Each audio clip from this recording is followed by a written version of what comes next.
ये देखिए, ये कब्रिस्तान है। कब्रिस्तान जानते हैं, नाम आते ही समझ जाते हैं कि ये यहाँ पर जो है मुस्लिम मैयतों की तदफीन होती है जो इस दुनिया से कूच कर जाते हैं। और ये कब्रिस्तान से सटी हुई ये जो है पूरी जमुना नदी बह रही है। अब ये नाला नहीं है, ये नदी बह रही है। यहाँ पर जो है ये महमूद भी पहुंचे हैं।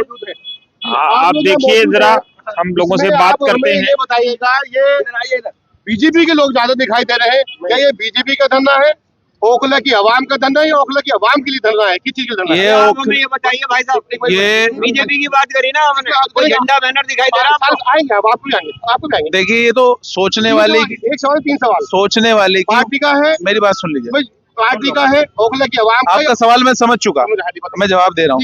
ये मानसिकता के ऊपर डिपेंड करता है, किस आदमी का देखने का नजरिया क्या है। ये जवाब उसके लिए है। ये हम बैठे हैं इस परेशानी के लिए। जितने ये सवाल कर रहे हैं वो क्यों नहीं आके बैठे यहाँ पे?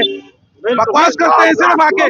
पिछले 6 महीने से गटर के पानी में चल रहे हैं लोग, जनाजे को भी यहाँ से इस गटर के पानी में लेके जा रहे हैं। ये निकम्मा विधायक सिर्फ और सिर्फ चुनाव में भी भाजपा का भूत दिखा के जीतता है, डर दिखाता है 5 के 5 साल। अरे सारे देश में बीजेपी है या नहीं है? ये कह रहा था हम ओखला छोड़ के भाग जाएंगे, भाग जा छोड़ के ओखला। ये ड्रामेबाजी बंद करो, आवाम को गुमराह करना बंद करो। ये काम तुम्हारा है, तुम्हें करना पड़ेगा, चाहे हंस के करो चाहे रो के करो। बेवकूफ मत बनाओ आवाम को। कितनी बार गए ये सरकार के पास, अगर ये कह रहे कि मेरे अंडर में नहीं आता है।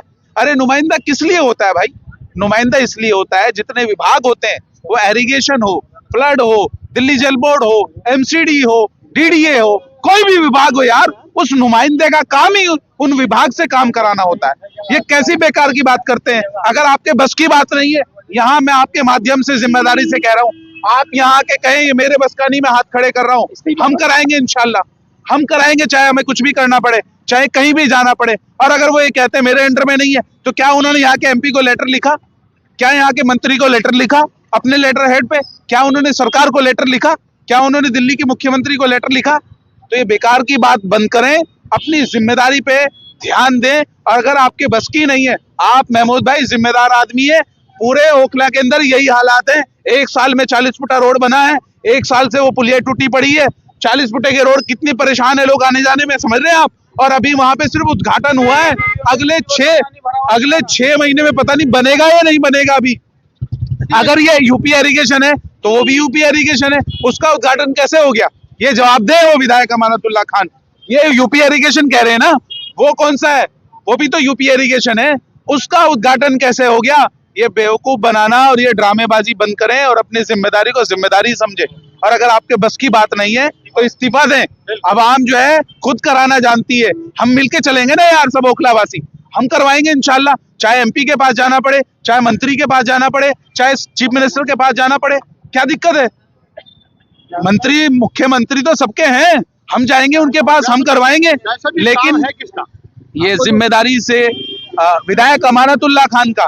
लेकिन बीच में आपको याद हो, पार्षद साहिबा भी यहाँ पे आई, उन्होंने भी कोशिश करी कि वाह भाई लूट लूं, अब उनके गले में पड़ गया ये, वहां से खोद के छोड़ दिया रोड। कितनी गलत बात है। अगर आपके बस की बात नहीं है तो आप क्यों घुस रहे हो उसमें? काम तो ये विधायक का ही है, इसमें कोई डाउट नहीं। फुल फ्लैश ताकत होती है विधायक के पास। ये कहे कि मेरे बस की नहीं है, फंड भी होता है, फंड की व्यवस्था भी होती है, पूरी विधानसभा में कहीं भी लगा सकते हैं अपने फंड को, पूरी ताकत होती है विधायक के पास। ये बेवकूफी की बात है। अगर ताकत नहीं है तो मैं कह रहा हूँ, वो पुलिया का जो उद्घाटन कर रहे हैं वो कैसे कर रहे हैं? पैसा भी लगेगा, उसमें परमिशन भी ली होगी, यूपी इरिगेशन से ली होगी, नहीं ली होगी, तो ये काम क्यों नहीं हो रहा है? इसका जवाब दें। और अगर उन्होंने जवाब नहीं दिया तो हम यहीं बैठे रहेंगे इंशाल्लाह। या तो वो एक स्टेटमेंट जारी करें कि मैं इसे काम